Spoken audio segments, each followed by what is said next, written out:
বঙ্গবন্ধু গবেষক মেজর অবসরপ্রাপ্ত মোহাম্মদ হাফিজুর রহমান স্যারকে তার বক্তব্য প্রদান করার জন্য অনুরোধ করছি।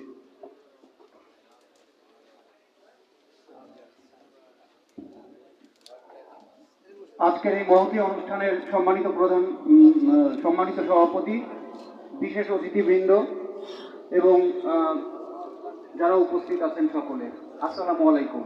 বক্তব্যের শুরুতে আমি স্মরণ করছি সর্বকালের সর্বশ্রেষ্ঠ বাঙালি জাতির পিতা বঙ্গবন্ধু শেখ মুজিবুর রহমানকে।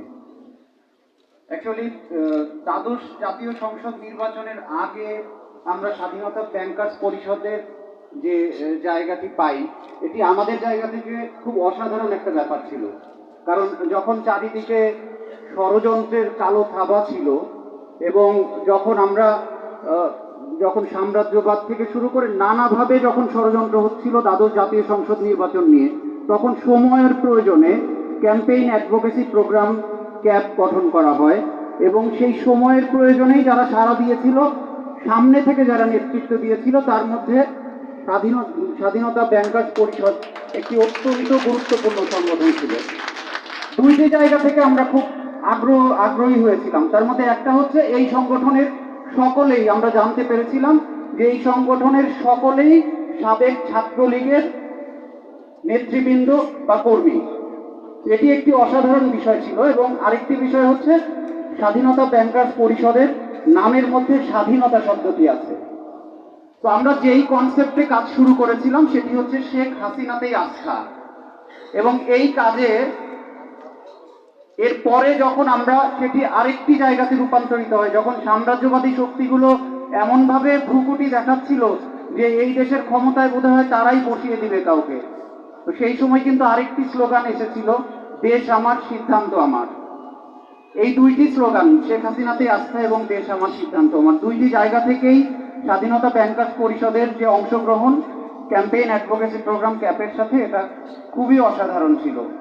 এই জন্যে আমরা আমাদের পক্ষ থেকে আন্তরিক ধন্যবাদ জানাই স্বাধীনতা ব্যাংকার্স পরিষদকে এবং এর সাথে সংশ্লিষ্ট প্রত্যেককে।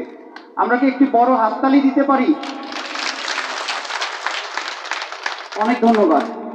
নির্বাচনের পরে কিন্তু ষড়যন্ত্র থেমে নেই এবং নানামুখী ষড়যন্ত্র সব দিকেই আছে। আপনারা আপনাদের সংগঠনের মধ্যেও দেখেছেন কিভাবে ষড়যন্ত্র হয়, কিভাবে ইনফাইটিং হয়।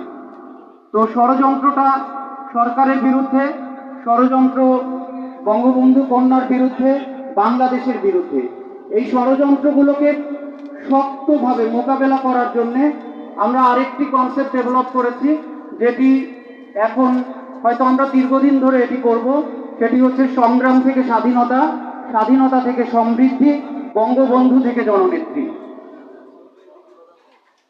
1947 সালের 14ই আগস্টে যখন আমরা একটি রাষ্ট্র পেয়েছিলাম পাকিস্তান, সেই সময়েই কিন্তু বঙ্গবন্ধু বুঝেছিলেন যে না, এই রাষ্ট্রে বাঙালিদের অধিকারটুকু অর্জিত হবে না। এবং 47 সালের 7 সেপ্টেম্বরেই গণতান্ত্রিক যুবলীগ নামক একটি রাজনৈতিক সংগঠন গঠন করেছিলেন তখনকার তরুণ ছাত্র নেতা শেখ মুজিবুর রহমান। 47-এর পরে 48 সালে ভাষা আন্দোলনে নেতৃত্ব দিয়েছেন বঙ্গবন্ধু। 52 সালের গল্পটি আমরা জানি। কিন্তু বাংলাকে রাষ্ট্রভাষা করেছেন বঙ্গবন্ধু 1956 সালে সংসদে একটি সংশোধনী এনে। এবং প্রথম সংবিধান, সেই সময়ে পাকিস্তান গণপরিষদের প্রথম সংবিধানে বাংলা রাষ্ট্রভাষা ছিল না, দাপ্তরিক ভাষা ছিল।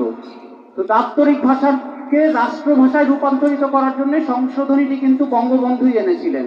যে কারণে আমরা বলি যে বাংলাকে রাষ্ট্রভাষা করেছেন বঙ্গবন্ধু। বাংলাদেশকে স্বাধিকার আন্দোলন থেকে শুরু করে একদম সম্পূর্ণ আমরা যে পুরো আন্দোলনটি, এই আন্দোলনটি প্রচারের মধ্যে আনতে চাই। এবং আমরা বিশ্বাস করি যে 2024 সালে এসে যে অদম্য বাংলাদেশ আমরা পাচ্ছি জননেত্রী শেখ হাসিনার নেতৃত্বে, এই সম্পূর্ণ প্রচারণার মধ্যে আমরা স্বাধীনতা ব্যাংকার্স পরিষদকে পাবো। এই প্রত্যাশা ব্যক্ত করে আমি আমার বক্তব্য শেষ করছি। জয় বাংলা, জয় বঙ্গবন্ধু, বাংলাদেশ চিরজীবী হোক। ধন্যবাদ। এই পর্যায়ে বক্তব্য রাখা